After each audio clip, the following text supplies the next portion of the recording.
kami melihat konsentrasi pemerintah mungkin lah baru pada sapi dan kambing. Unggas ini belum. Sehingga teknologi pakan selama ini kan masih bergantung kepada pakan pabrikan. Ya. Nah, di daerah lain tentunya dengan yang saya sebutkan tadi ada beberapa potensi di mana kemudian hasil ikan bisa menjadi tepung ikan, ada potensi jagung, ada potensi padi, diramu dan segala macam menjadi pakan murah. Karena 80% beternak itu dipengaruhi oleh pakan, biaya pakan. Produksinya itu 80% dari pakan. Itu kalau nggak mampu dari pakan yang tersedia dengan kemudian peningkatan produktivitas misal daging, kalau ngomongin pedaging ya ambruk.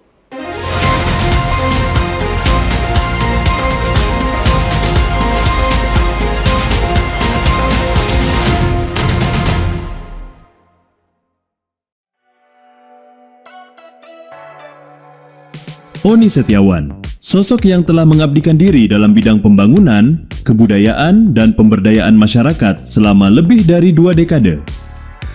Ia menempuh pendidikan dasarnya di SD Negeri Kertajaya 11 Surabaya, melanjutkan ke SMP Dapena 1, dan menyelesaikan pendidikan menengah di SMA Negeri 6 Surabaya. Perjalanan intelektualnya berlanjut di Universitas Airlangga, salah satu perguruan tinggi ternama di Indonesia. Karir profesionalnya dimulai sebagai konsultan manajemen dan ekonomi pembangunan dari tahun 2000 hingga 2007. Ia kemudian aktif sebagai konsultan program penanggulangan kemiskinan Kota Surabaya hingga tahun 2014, sebelum beralih menjadi wira swasta dan membangun kemandirian ekonomi di bidangnya sendiri. Dalam dunia organisasi, Oni Setiawan dikenal sebagai aktivis yang konsisten. Ia pernah aktif di DPC GMNI Kota Surabaya, menjabat sebagai pengurus Dewan Kesenian Jawa Timur periode 2015 hingga 2020, serta menjadi bagian dari DPD Alumni GMNI Jawa Timur. Kini, ia mengemban amanah sebagai Wakil Ketua Bidang Kebudayaan di DPD PDI Perjuangan Jawa Timur. Dengan pengalaman yang luas dan komitmen terhadap perubahan sosial, Oni Setiawan terus menapaki jalan pengabdian untuk Jawa Timur yang lebih maju, adil, dan berbudaya.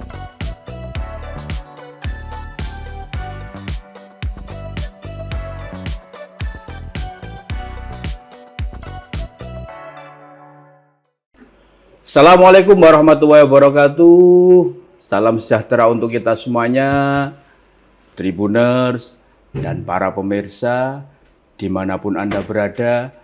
Bertemu lagi dengan saya, Mujib Anwar, jurnalis senior Harian Surya Tribun Network, dalam acara yang sudah menjadi ikon di Jawa Timur, yaitu podcast DPRD Jawa Timur, Gebrakan Wakil Rakyat. Tribuners, peternakan rakyat dapat menjadi salah satu kunci untuk meningkatkan pemberdayaan dan perputaran ekonomi di masyarakat.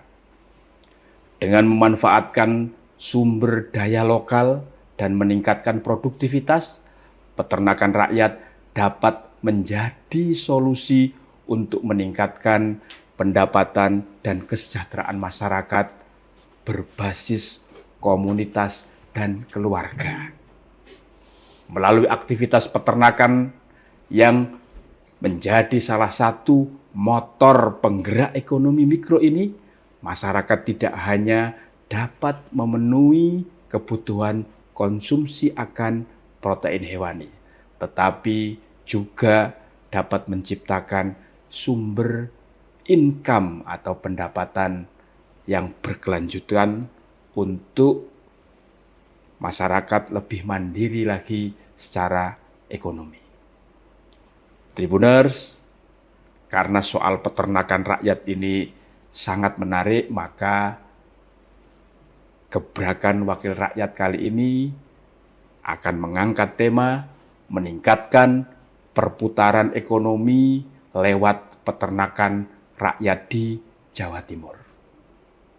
Untuk itu, Tribuners, sudah hadir bersama kita Bapak Oni Setiawan SE atau yang akrab disapa Mas Oni. Beliau adalah anggota Komisi B Bidang Perekonomian DPRD Jawa Timur. Mas Oni ini juga politisi dari Partai PDI Perjuangan. Beliau mewakili Dapil 12 wilayah Bojonegoro Tuban. Kita sapa narasumber yang sudah banyak ditunggu-tunggu oleh para pemirsa. Assalamualaikum Mas Oni. Waalaikumsalam Mas Mujib. Mas, ketemu lagi ini. Siap. Untuk memberikan perspektif soal tema yang menjadi bidangnya Mas Oni. Siap.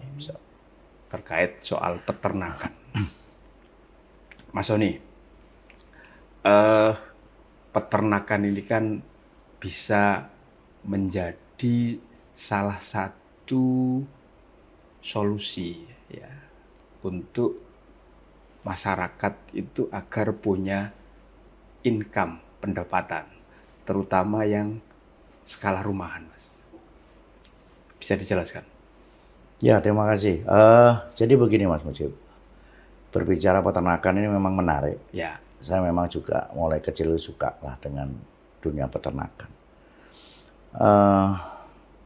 Namun memang yang jadi topik kita memang soal peternakan skala rumahan.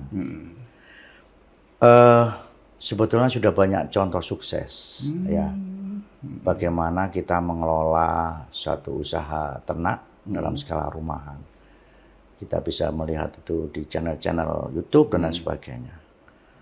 Jadi berbicara soal peternakan, paling tidak ada beberapa aspek yang harus diperhatikan. Ya. Contoh adalah soal kandang, Kandang, bibit, pakan. Nah, karena pakan ini sangat dominan 80%. Kemudian pasar, kan gitu ya. Ya tentunya tidak lepas dari permodalan, kan begitu. Ini kita ambil contoh soal ternak sapi saja. Ya. Pada umumnya pada skala rumahan sapi ini dihitung sebagai tabungan oleh rakyat ini.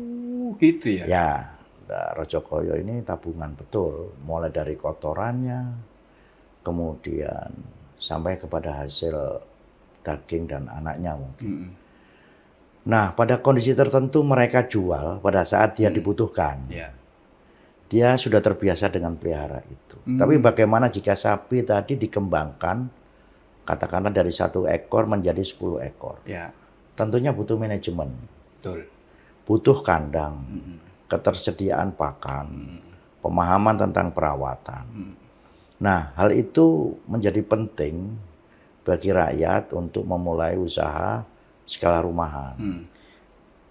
Mungkin kalau sapi, mungkin kalau dalam pengemukan 3-4 bulan bisa dijual ya. Tetapi umumnya kalau kita ngomong secara konvensional, bisa 6 bulan lebih dia baru bisa dijual. Atau rotok kroso. Dari usia berapa ini Mas? Macam-macam. Karena kalau ada yang kalau mau dari mulai cempe ke dewasa, ada dewasa yang digemukkan sampai siap potong, ada yang dibudidayakan. Nah, tergantung konsentrasinya mereka bermain di mana. Artinya lebih suka yang mana? Beli cempe di Gedekno gitu kan. Pedet ya? Pedet ya, sorry pedet ya, pedet. Nah, tentunya dengan kemampuan finansial masing-masing. Nah, kalau yang kambing, tadi kambing tadi itu cempe ya. Mulai beli cempe, dipelihara sampai berapa bulan menjadi remaja, remaja sampai dewasa kemudian dipotong, ada yang kemudian memang berkonsentrasi di budidayanya. Kalau kita ke desa, kita bisa melihat itu ada di samping rumah atau di dapur sebagai tabungan dan macam-macam. Lah, mereka sudah terbiasa. Belum lagi kita ngomong ayam. Unggas ini diambil telurnya, kemudian dijual. Cobalah kemudian meningkat menjadi skala usaha, usaha skala rumahan, bukan sekedar dipelihara begitu. ya tentunya berbeda manajemennya dan kebutuhan dia, kemampuan dia juga. Nah, disinilah kemudian menurut saya penting bagi kita, pemerintah, untuk melihat ini tadi. Karena kenyataan di lapang, ini saya ngomong pedesaan pada umumnya, warga desa punya halaman yang cukup. Kalau mereka pelihara sapi, dia ngarit gampang. Ya nggak dihitung, padahal itu biaya. Nah, hal-hal ini yang kemudian penting bagi pemerintah melihat potensi lokalnya. Tinggal kita support di wilayah mananya.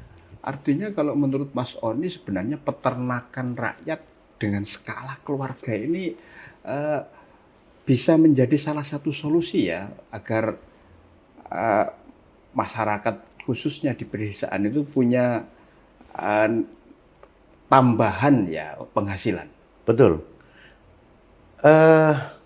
Saya ngasih contoh, kebetulan saya juga nutup ayam ya. Oh iya. Ayam ya, ayam.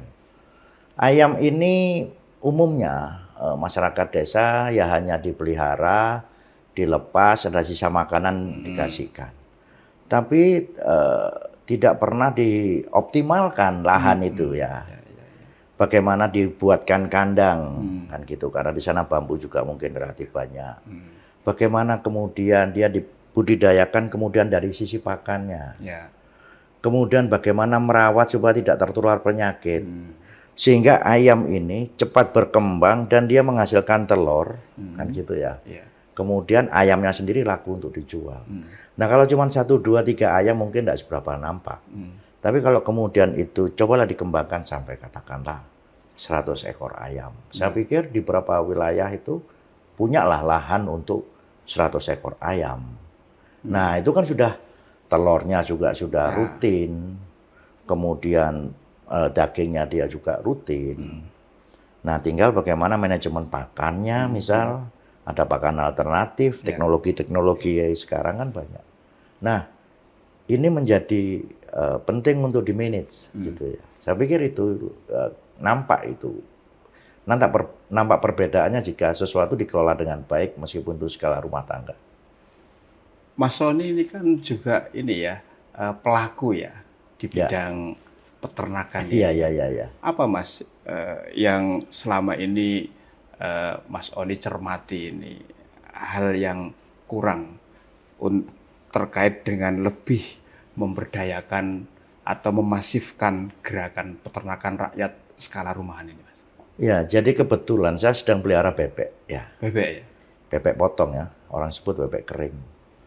Berawal dari waktu itu teman kami saya tanya kalau diminta untuk memilih ternak kira-kira mau pelihara apa, sapi, kambing atau bebek atau ayam. Dia milih bebek karena dia pernah pelihara.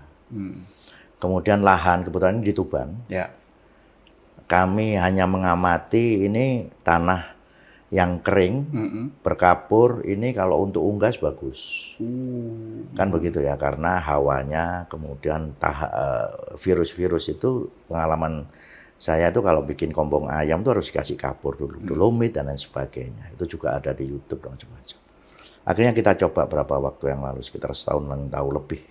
Dari 150 ekor, kita hitung betul sampai menjadi sekarang 3.000 ekor, kita bikin estafet. Nah, dari sana nampak berapa permasalahan. Kandang kami memang kandang rumah rakyat lah, bukan kandang yang bagus. Otomatis memerlukan perlakuan-perlakuan khusus. Modal yang dibutuhkan ya lumayan gede untuk ini mulai kelihatan bahwa rupanya tidak simpel juga peternakan itu. Nah, mungkin di daerah lain kayak Kediri, Blitar, Tulungagung itu sudah lama.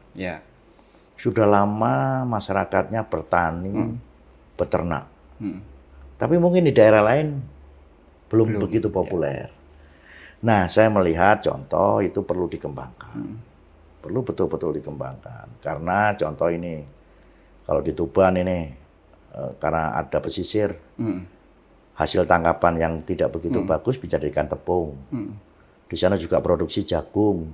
Jagungnya dihancurkan, dicampur. Lah kalau kemudian bekatulnya dari Bojonegoro itu yang melimpah konsentrasi padinya di sana sudah jadi pakan ternak. Nah, ini yang menurut saya perlu perhatian khusus dari pemerintah. Melihat satu situasi di mana itu memungkinkan ada potensi yang harus dikembangkan di sana. Gitu.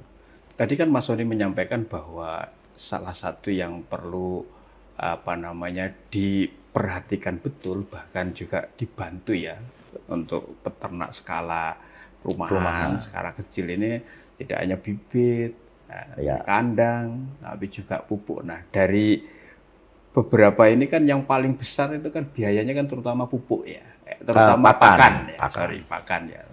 Nah, untuk upaya yang sudah dilakukan oleh DPRD Jawa Timur dalam hal ini Komisi B, Mas, agar semua hambatan atau semua itu bisa terpenuhi, itu gimana, Mas? Ya, jadi saya melihat ini, saya relatif masih baru sih ya. Jadi kami melihat konsentrasi pemerintah mungkin lah baru pada sapi dan kambing. Sapi dan kambing saja ya. Sehingga teknologi pakannya lebih mengarah ke sana. Apakah itu difermentasi atau di selase dan macam-macam. Itu mungkin sudah dilakukan. Dan itu relatif kemudian kalau kemudian penanaman rumput gajah, kemudian difermentasi campur ini campur itu. Tapi belum mengarah ke unggas. Ayam, bebek. Belum. Saya belum melihat itu secara masif ya. Saya lihat dulu pernah ada di Mojosari UPT-nya, tapi mungkin juga. Nah, unggas ini belum. Sehingga teknologi pakan selama ini kan masih bergantung kepada pakan pabrikan. Nah, tapi beberapa wilayah semacam di Blitar itu sudah ada koperasi pakan ternaknya sudah luar biasa. Nah, di daerah lain tentunya dengan yang saya sebutkan tadi ada berapa potensi di mana kemudian hasil ikan bisa menjadi tepung ikan, ada potensi jagung, ada potensi padi, diramu dan segala macam menjadi pakan murah. Artinya pakan alternatif tadi ya? Pakan alternatif murah karena 80% beternak itu dipengaruhi oleh pakan, biaya pakan. Produksinya itu 80% dari pakan. Itu kalau nggak mampu dari pakan yang tersedia dengan kemudian peningkatan produktivitas misal daging, kalau ngomongin daging ya ambruk. Itu sebabnya kemudian rakyat membiarkan unggas ini contoh ya, mau makan seadanya gitu. Dalam situasi seperti itu, mestinya kehadiran pemerintah ini seperti apa, Mas? Itu saya sebutkan itu. Jadi harusnya adalah kelompok tani ternak ya, yang mungkin di beberapa daerah itu belum populer. Lebih pada kelompok tani lah. Kelompok ternak ini kemudian disupport betul. Kita ngomongin dari sisi apa? Misal lah dari sisi kandang, karena ada bambu di sana bisa dibangun. Kita nggak support di sana. Ngomongin bibit, bibit masih lah. Kita ngomongin unggas ini ya. Tapi begitu pakan, nah ada teknologi pakan untuk unggas. Diperlukan apa? Bantuan alat. Ya alatnya disupport, pendidikannya disupport. Kan gitu maksud saya. Kalau kemudian dalam skala rumahan dia tidak perlu modal ya nggak ada masalah. Tapi kalau meningkat kelasnya, naik kelasnya, dia membuat koperasi peternak misalnya, maka di situ dibutuhkan kehadiran pemerintah. Ya, saya pikir masing-masing wilayah ini memerlukan treatment yang berbeda. Artinya pemerintah harus hadir untuk membantu masyarakat itu mulai hulu sampai hilirnya. Betul. Jadi saya rasa begitu ya, karena ini potensi yang menurut saya cukup luar biasa, peternakan skala rumahan. Ini angle yang bagus gitu loh untuk disupport sehingga penghasilan rakyat ini meningkat, dan itu bisa dilakukan, oleh rakyat dengan mudah gitu menurut saya. Mas, kalau bicara soal peternakan skala rumahan ini, ya kalau menurut hemat Mas Oni ini cukup modal berapa ini bibitnya? 10 ekor kah? 5 ekor atau berapa? Ya, sebetulnya saya tidak begitu menguasai semua jenis ternak ya. Tapi yang simpel saya memang ayam ya. Ya. Satu jantan 4 betina misal. Ya. Average dia menetas katakanlah 4 sampai 5 ekor. Yang laki dijual saja kalau sudah remaja bisa untuk ya untuk apa. Yang betinanya biarkan sampai kemudian dia beranak. Dan itu tidak sulit menurut saya. Tetapi di situ ada variabel pakan ternak yang sangat dominan. Nah, berbicara tentang rupiah ini agak susah ya. Kalau kayak bebek kemarin dari 100 ekor, saya lupa catatannya. Tapi ini ya, apa namanya, berapa? 1000 itu 10 juta. Lupa saya lupa. Tetapi lumayan kalau kemudian perputaran, karena bebek ini 35 hari panen ya, dipotong ya. Tapi kalau tidak semacam itu, mungkin bisa agak ditekan dengan dibudidayakan. Saya tidak punya hitungan pasti, tetapi ya masih terjangkau kalau unggas ya. Kalau unggas gitu. Kalau sapi itu memang bedanya cuman kalau ada 100 unggas ayam gitu, atau 1000 ayam cukup dengan 1 sapi. Ya ini kan ngopeninya kan berbeda. Ini tergantung masyarakat lebih memilih yang mana sih. Soal peternakan rakyat ini, skala rumahan ini kan orang menjadi tertarik, terutama di beberapa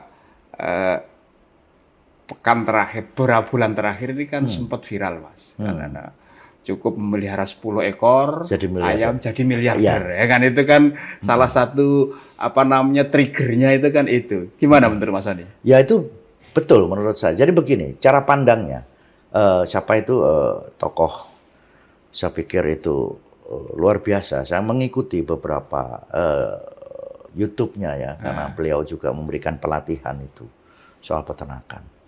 Mulai dari kebutuhan ini contoh, mulai membuat kandang bibitnya ya, oke. Nutrisi pakannya beliau menyampaikan, kalau ada pekarangan kosong, tanami pohon puhung, gitu ya. Pakannya diambilkan di situ, karena itu untuk membangun ini. Sisa makanannya campur sini, campur situ. Lah maksudnya itu tadi sudah mengurangi biaya. Lah anak beranak dengan hitungan tertentu tadi yang disampaikan. Dan itu disampaikan di YouTube dengan ya, hitungan yang sangat rasional. Ya tentunya di sana juga harus dijaga bagaimana merawat, jangan sampai kalau ayam itu kan kalau kita kenal aratan itu loh, aratan setiap setahun sekali itu musim pergantian musim dari hujan ke kering itu semacam ada virus yang nyerang unggas itu cukup dahsyat dan itu bisa suatu hari bisa sekian banyak ekor meninggal mati ya maksudnya. Jadi hitungan itu menurut saya juga rasional juga. Ya itu tapi tentunya dengan prasyarat tertentu ya. Kebutuhan pakannya harus dicarikan karena ini memanfaatkan lahan yang ada. Artinya itu bisa jadi inspiring ya, agar Sangat. orang makin bersemangat ya untuk menjadikan sektor peternakan ini menjadi salah satu backbone ya perekonomian. Saya kebetulan tidak mengikuti seluruh materi yang disampaikan, tapi ada satu bagian waktu bagaimana beliau menerangkan memelihara anak ayam tadi, satu petak itu kapasitas berapa ekor, kemudian alas kandangnya itu dikasih kotoran sapi, kotoran kambing, sekam, sehingga memunculkan pakan alami, sehingga mengurangi biaya pakan, kemudian agak besar sedikit dipindah lagi. Nah itu semuanya dalam tanda petik dipertanggungjawabkan secara manajerial oleh beliau gitu loh. Jadi ya patut dicoba untuk kemudian bagaimana rakyat melihat ini adalah pengetahuan menurut saya. Sesuatu yang umum yang tidak dipahami selama ini dianggap biasa, jika dikelola dengan baik menjadi sesuatu yang luar biasa. Gitu. Mas, ini kan dari rumah tangga ya, artinya kan skala kecil ya, kan seperti itu. Nah, agar ini masyarakat ini paham bahwa ini loh salah satu solusi yang bisa dilakukan terkait dengan peternakan rakyat skala rumahan itu gimana caranya? Ya, ini teori lama yang juga dilakukan dan harus dilakukan pada sektor peternakan skala rumahan ya. Harus ada penyuluhan, Mas Mujib. Oh, penyuluhan. Ada penyuluhan dari pemerintah menyadarkan bahwa pemanfaatan pekarangan itu bisa untuk katakanlah yang tadi. Oke lah, kalau ngomongin sapi, maka itu tadi. Kita ngomongin unggas tadi misal. Kalau kemudian satu dusun ada sekian banyak, otomatis kapasitas produksi pakannya lebih efisien dan lain sebagainya, lain sebagainya. Orang datang untuk mencari produk itu lebih enak karena di satu tempat dia sudah bisa menemukan banyak ayam atau kambing atau sapi. Nah, ini harus diorganisir gitu ya. Dibikin kelompok sehingga pemerintah lebih mudah untuk mengarahkan, mensupport dan lain sebagainya gitu. Nah, ini penting menurut saya. Jadi peran pemerintah di situ ada penyuluh peternakan gitu ya. Di masing-masing wilayah tentunya. Sebelumnya kan ada penyuluh pertanian. Betul. Ini khusus untuk peternakan ya. Untuk peternakan mungkin variannya ditambah. Kalau selama ini mungkin yang lebih banyak konsentrasinya di sapi. Sampai IB dan segala macam itu disiapkan semua perangkatnya. Mungkin sekarang kita melongok ke yang lain, menengok ke yang lain. Misal unggas. Ya. Nah, maka diperlukan tenaga penyuluh peternakan di bidang untuk unggas gitu. Nah, saya pikir itu harus dipikirkan lah oleh pemerintah gitu. Artinya unggas ini nanti untuk yang petelur atau untuk konsumsi, Mas? Atau dua-duanya? Oke. Dua-duanya bisa dilihat itu. Jadi begini, ini contoh ini ya, contoh. Ini ada potensi menurut saya. Potensi pasar yang luar biasa. Ya. Di mana pemerintah punya program makan bergizi gratis, MBG ya. MBG. Untuk kebutuhan nutrisinya, pasti membutuhkan misal telur, daging, ya bisa daging ayam atau daging yang lain. Nah, ini potensi. Nah, tergantung sebetulnya mau dibuat daging atau telur ini kan sama-sama menguntungkan. Tinggal katakan Mas Mujib lebih suka yang mana. Kalau yang telur itu bisa kayak mesin produksi, dia setiap hari dia panen. Ya. Tapi resikonya juga tertentu. Lah yang daging juga berbeda. Saya pikir dua-duanya bisa dioptimalkan untuk memenuhi kebutuhan masyarakat gitu. Saya pikir pasarnya masih bagus. Dan ini kan sekarang kan lagi ada program itu ya MBG. Betul. Yang itu nanti kan pemberdayaan rakyat bisa dilakukan secara langsung ya. Betul. Nah, disitulah maksud saya. Jadi nutrisinya sudah dipenuhi dari produksi rakyat itu juga. Gitu. Mas Wani, tadi yang paling besar itu kan modal untuk pakan kan seperti itu. Nah, itu artinya produksi atau produktivitas ternak itu kan pasti salah satu faktor utamanya kan pakan ya, kan, seperti itu. Nah, agar pakan murah ya kan seperti itu kan tidak hanya tergantung kepada pakan pabrikan, masyarakat juga tidak begitu terbebani. Mestinya seperti apa sih yang harus dilakukan? Ya, saya pikir ada contoh. Saya ngamati betul bagaimana para intelektual, para penggiat peternakan itu sampai membantu mentutorkan beberapa metode membuat pakan alternatif. Ya. Pakan alternatif kemudian diawetkan, difermentasi dan macam-macam itu. Nah, inilah menurut saya menjadi penting untuk kemudian coba ditingkatkan skalanya oleh pemerintah gitu loh ya. Ini contoh ya, ngomongkan dimasifikasi gitu ya. Kenapa? Pakan alternatifnya itu. Pakan alternatifnya harus disupport betul. Artinya, oke nih, ini contoh kita butuh alat chopper lah misal ya, mengolah daun-daun tadi itu supaya ya kita support, kita bantu di sana. Alat pencacah ini tadi. Kemudian alat pembuat butiran pelet itu. Kemudian ya kalau musimnya musim kering, pas musim basah, mungkin ada oven dan lain sebagainya. Nah, tinggal sejauh mana kebutuhan setiap titik, misal anggaplah pada level desa, dibutuhkan apa. Itu kebutuhan pakan ternak bisa dipenuhi lah, membantu sekali itu. Membantu sekali peternak skala rumahan. Ya. Mas Sony kan sering itu ya, turba sambang peternak. Ya. Sambang peternak ya. Apa sih Mas aspirasi, keluhan, dan harapan mereka yang dititipkan lewat Mas Oni untuk disampaikan kepada Pemprov misalkan? Ya memang sampai sejauh ini memang ya sampai sejauh ini. Semacam kambing itu ya. Bantuan kambing? Bantuan kambing ya. Kambing ini 2 tahun mana atau beranak 3 kali. Ya. Kalau kambing lokal biasa itu yang umumnya itu bisa satu kali produksi 2 anak gitu ya. Cara perawatannya mudah, pakannya itu bagi masyarakat menjadi pendapatan tambahan gitu ya. Pada skala yang berbeda mungkin ada yang sedikit ingin meningkat, sudah nggak ngomongin bantuan, tapi dia kemarin tanya, Mas Sony gimana kalau ayam atau bebek? Banyaklah kemudian variabel yang diperlukan oleh mereka.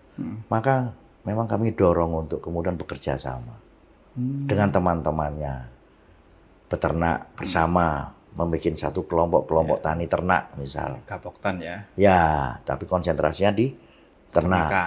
Dengan memanfaatkan lahan yang ada.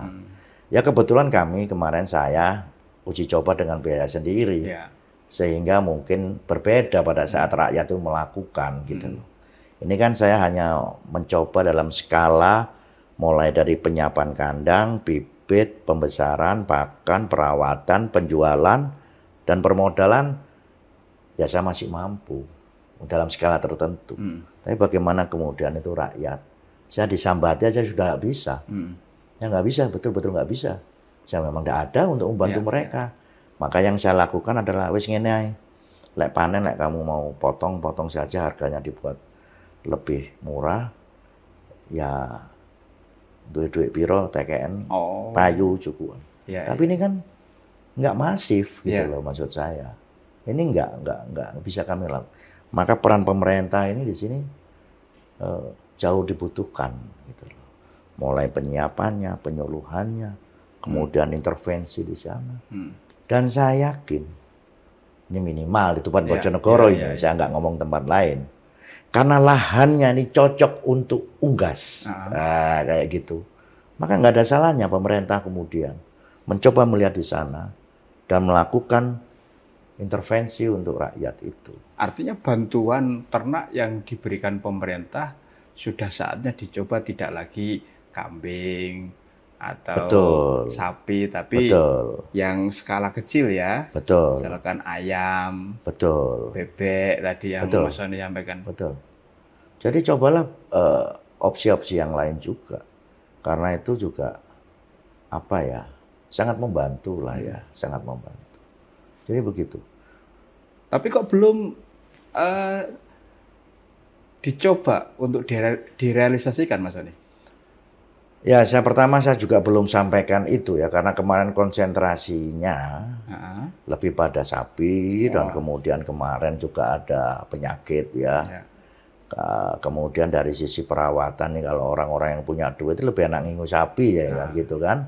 Nilai ekonomisnya lebih cepat dan lebih besar ya. Ya, paling tidak 10 ekor wis kroso kan gitu ya. Tapi bagaimana dengan kemudian rakyat itu?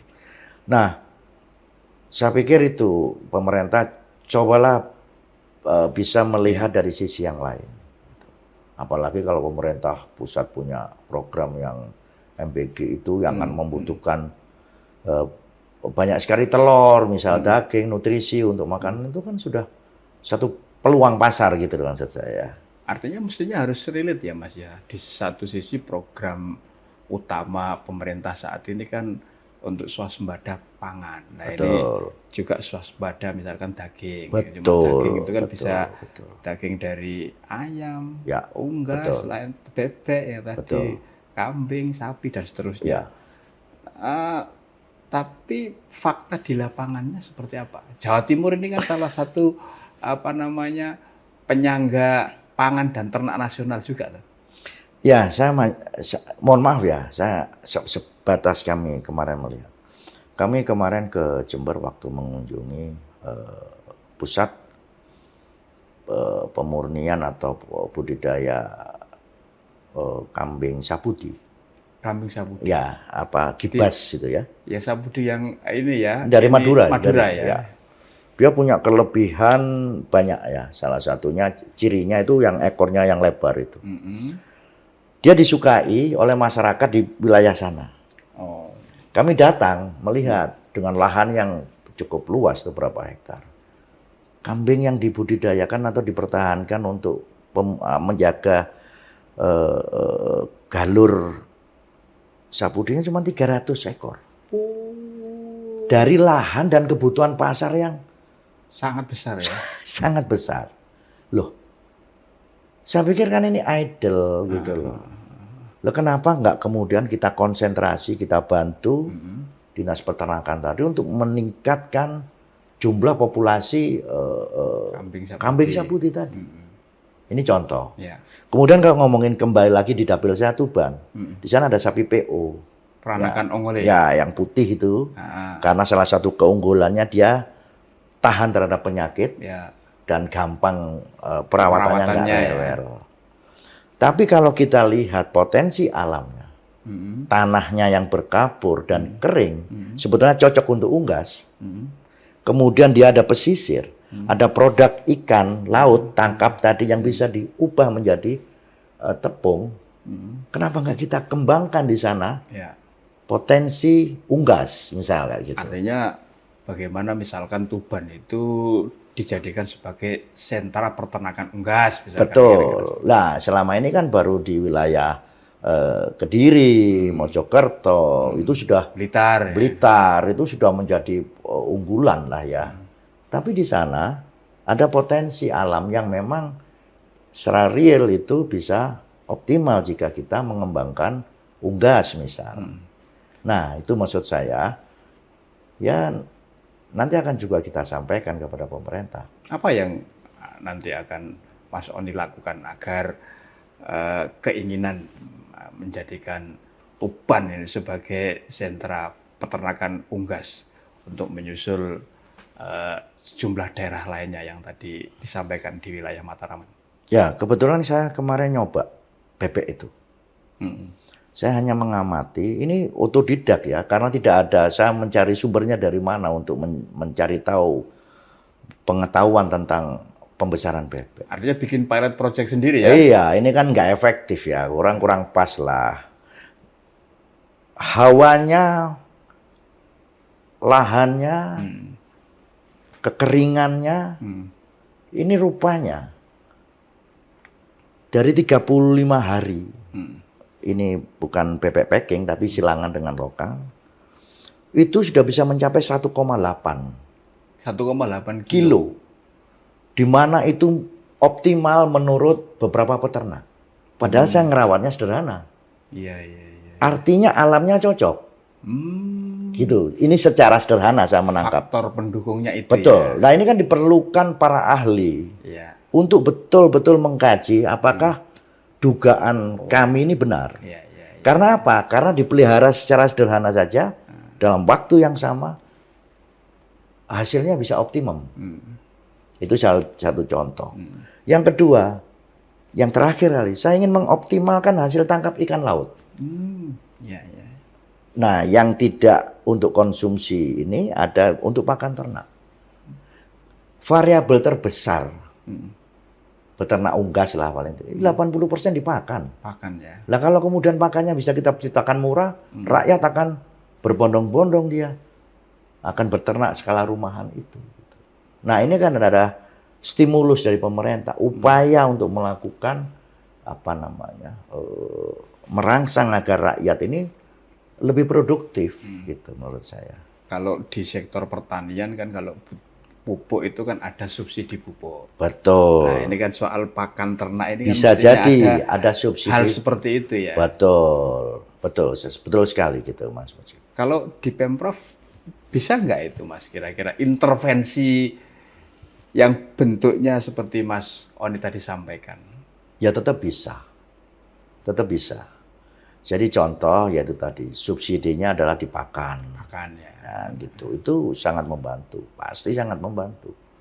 Nah, cuman bagaimana teknologi pakan itu kan juga harus disiapkan lah gitu. Saya pikir begitu. Mungkin selama ini belum sempat ke sana gitu loh maksud saya. Belum sempat ke sana. Tapi saya atau saya yang kurang tahu ya, tapi menurut saya jadi UPT ITE di Kediri itu ya juga sama kasusnya. Pemerintah kurang bersungguh-sungguh menurut saya. Lahannya ada, tenaganya ada, ahlinya ada, yang dipelihara cuman sekian ratus. Eman gitu loh maksud saya. Nah, mestinya lebih banyak lagi ya. Betul lah, betul gitu loh maksud saya. Nah, disinilah kemudian saya melihat kalau dilakukan sungguh-sungguh nggak rugi kok, gitu loh. Nggak rugi. Apalagi serapannya atas peternakan rakyat rumahan ini kan nggak kurang ya Mas ya. Betul sekali. Sekarang itu kan telur juga kebutuhannya tinggi. Oh iya, tinggi. Terus kuliner juga sangat tinggi. Bahkan sekarang menjadi semacam wisata ya. Kan wisata baru itu kan wisata kuliner ya kan. Yang salah satu yang paling disukai kan menunya kan ya kalau nggak ayam dengan berbagai macam olahan ya, bebek dengan berbagai macam olahan itu kan luar biasa Mas. Jadi Mas Mujib sebetulnya kebutuhan utama kita adalah bagaimana menciptakan atau memenuhi kebutuhan nutrisi pada masyarakat kita. Itu tadi ya. Dengan biaya murah ya, dengan biaya murah. 4 sehat 5 sempurna itu. Kalau kita waktu dulu kecil, kita selalu makan telur. Kemudian ada lauknya, gitu-gitu. Nah ini kita ciptakan kebutuhan nutrisi dengan biaya yang dengan mudah dan murah. Ini penting untuk generasi ke depan. Dan di situ ada pergerakan ekonomi juga di dalamnya. Nah maksud saya begitu. Kalau kemudian kemarin sudah jenis sapi, kambing, cobalah sekarang kalau kita ngomongin unggas dan pakan ternaknya. Coba kita sedikit melihat dalam sudut pandang yang lain gitu. Artinya harapan Mas Oni ini sebagai wakil rakyat ini apa Mas? Untuk peningkatan ekonomi rakyat melalui peternakan rumahan. Ya, kita harus lebih kreatif dalam rangka membantu rakyat. Ya, harus ada optimalisasi apa yang mereka punya, apa yang mereka bisa, dan apa yang diperlukan oleh mereka. Disitulah pemerintah hadir. Nah, itu menjadi penting untuk kemudian sehingga nggak susah bagi rakyat. Rakyat punya lahan sedikit, ada bambu, ya kayak gitu-gitulah. Cobalah kita lebih jeli melihat mereka gitu, dan potensi yang mereka punya. Gitu. Itu harapan saya. Dengan cara itu, Mas Oni yakin ya bahwa rakyat akan lebih mandiri lagi secara ekonomi? Pasti itu saya yakin betul. Karena ini contoh ya, kita hadirkan teknologi, pengetahuan tentang beternak, kita support mereka, pasti hasilnya bagus. Saya yakin itu. Nah itu menurut saya penting untuk kita hadir kembali dan harus hadir pada situasi yang semacam ini. Saya pikir itu. Oke.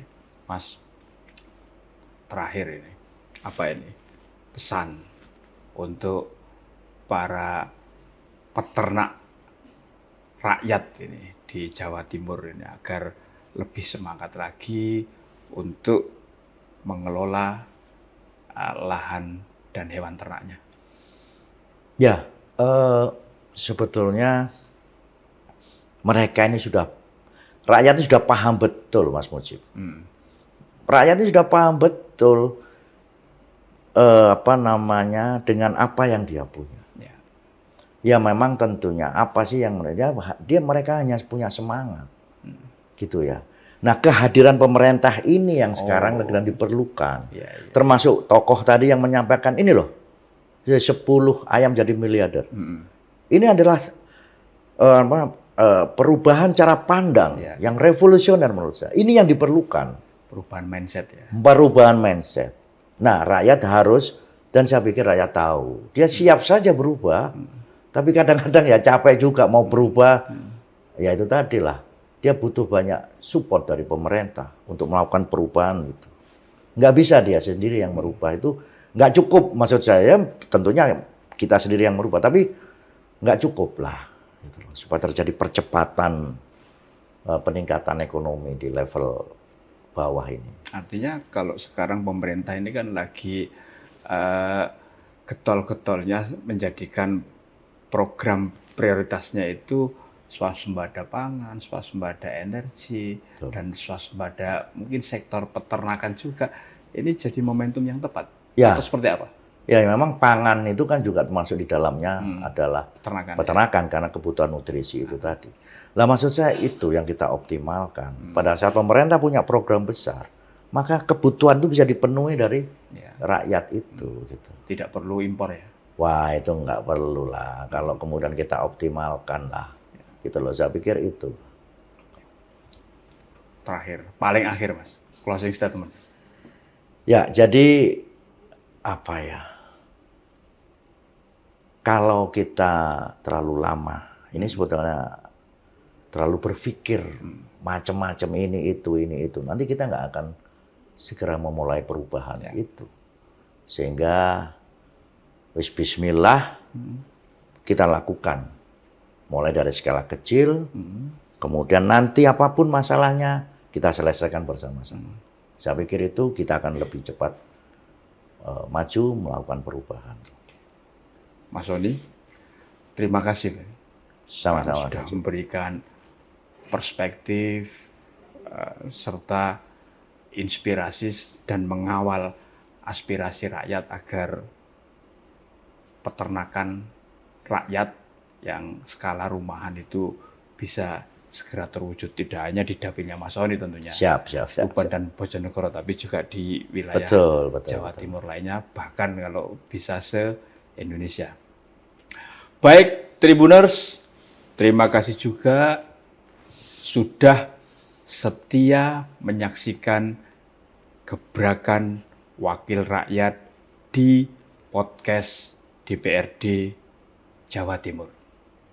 Tetaplah setia di channel kesayangan Anda, YouTube Harian Surya Tribun Network. Mata lokal menjangkau Indonesia. Saya Mujib Anwar undur diri. Assalamualaikum warahmatullahi wabarakatuh. Salam sejahtera untuk kita semuanya dan jangan lupa bahagia.